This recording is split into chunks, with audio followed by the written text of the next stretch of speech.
Hello guys, જય શ્રી રામ.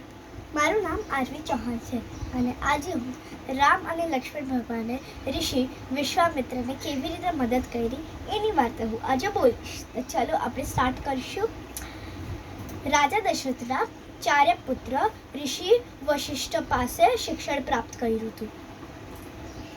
ચારે પુત્ર શિક્ષણમાં શ્રેષ્ઠ હતા, પણ રામ ભગવાન સૌથી વધારે તેજસ્વી અને શ્રેષ્ઠ હતા.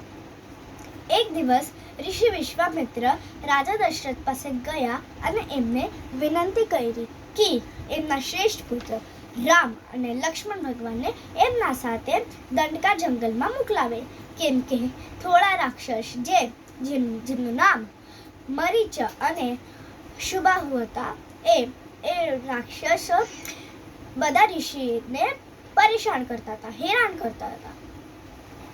રાજા દશરથને આ વાત સ્વીકાર હતી. રાજા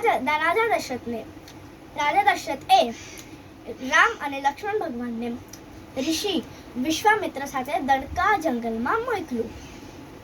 જ્યારે ઋષિ મુનિ યજ્ઞ કરતા હતા ત્યારે રામ અને લક્ષ્મણ ભગવાન ચારો તરફ કડક નજર રાખતા હતા. 4-5 દિવસ એકદમ સરળતાથી નીકળી ગયા, પણ છઠ્ઠો દિવસ બધા રાક્ષસોએ આક્રમણ કર્યું. રામ ભગવાને તરત જ એમનું બાણ ઉપાડ્યું અને નિશાનો લગાડ્યો મરીચ પાસે. જ્યારે બાણ મરીચને લાગ્યું, મરીચ પડી ગયો નીચે અને પાણીમાં ડૂબી ગયો. બીજો નિશાનો ગયો સુબાહુ પાસે. જ્યારે સુબાહુને બાણ લાગ્યું ત્યારે એ તરત જ મરી ગયો.